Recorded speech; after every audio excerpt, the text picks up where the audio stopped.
کنفرانس در مقر سازمان ملل، حفاظت اشراف و التزامات ملل متحد، با حضور رئیس جمهور برگزیده مقاومت، ژنو، 21 سپتامبر 2011، 30 شهریور 90.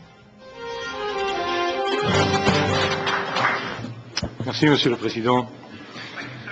Le droit à la paix et la responsabilité de protéger, de quels droits jouissent les résidents du camp d'Ashraf et quelles sont les obligations des Nations Unies. Le droit à la paix peut paraître abscon qu'au troisième millénaire de l'ère chrétienne, un groupe d'organisations non gouvernementales soit obligé de poursuivre un travail de fond pour convaincre experts et États que l'être humain puisse jouir d'un droit à la paix. Et pourtant, même les pays défenseurs des libertés et des droits fondamentaux, y compris les grandes puissances, trop souvent ne raisonnent qu'en termes de force et préfèrent l'emploi des armes plutôt que les moyens pacifiques. La déclaration sur le droit des peuples à la paix est actuellement à l'étude du comité consultatif du Conseil des droits de l'homme. Le droit à la paix présuppose la jouissance de tous les droits humains, ce que la responsabilité de protéger préconise dans son premier volet, dédié à la responsabilité de prévenir. De plus, le projet de déclaration à l'étude contient une section relative à la sécurité de l'être humain, qui préconise entre autres que, et je cite dans la version originale anglaise, « Everyone has the right to human security, which includes freedom from fear and from want. Everyone has the right to be protected from genocide, war crimes, the use of force in violation of international law, ethnic cleansing and crimes against humanity.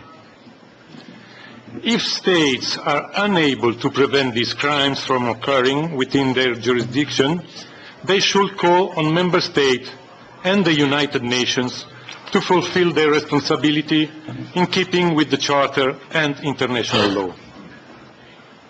States and the United Nations shall include into mandates of peacekeeping operations the comprehensive and effective protection of civilians as a priority objective. La responsabilité de protéger. Le concept avait été adopté par le sommet des chefs d'État et de gouvernement de 2005 qui a eu lieu à New York.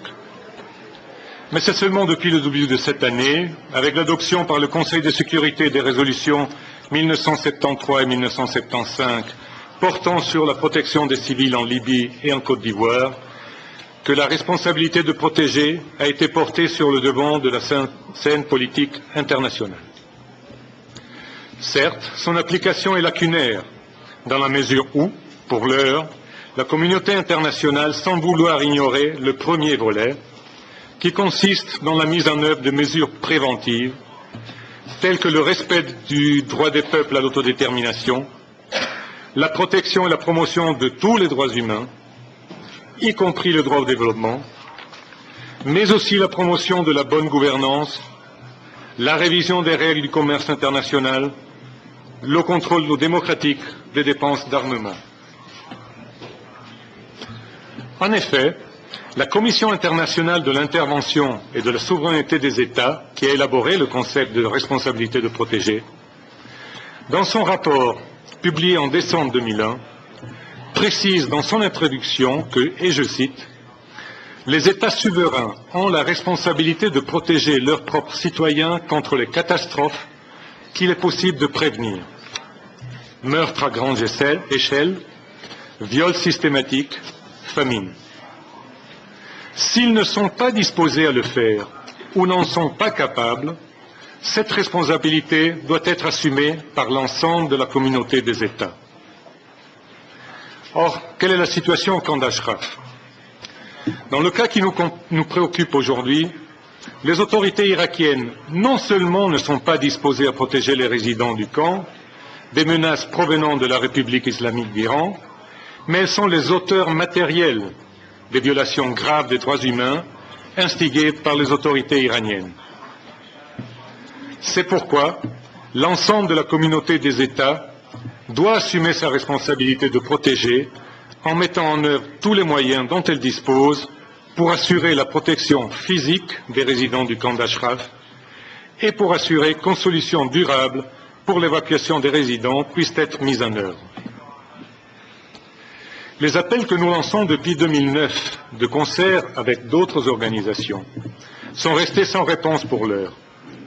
Même si la haut-commissaire aux droits de l'homme, au mois d'avril dernier, s'est émue des événements qui ont eu lieu au camp d'Ashraf. Tout récemment, le Haut-Commissariat aux réfugiés a décidé de mettre en place une procédure afin d'évaluer les requêtes reçues de la part des résidents du camp d'Ashraf. De ce fait, ces personnes sont actuellement, formellement, considérées comme des requérants d'asile, protégés par le droit international, qui exige la protection contre l'expulsion ou le retour au pays où leur liberté ou leur vie serait menacée.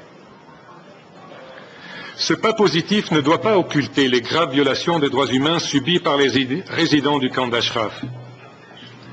Il faut assurer que les auteurs des massacres de juillet 2009 et avril 2011 soient poursuivis en justice et que les victimes et leurs familles puissent faire valoir leurs droits à réparation. C'est pourquoi nous continuons de demander à la haut-commissaire aux droits de l'homme de dépêcher une mission d'enquête sur les massacres perpétrés par l'armée irakienne et d'établir au camp d'Ashraf, de concert avec une amie, un groupe de surveillance du respect des droits humains des résidents. Je vous remercie.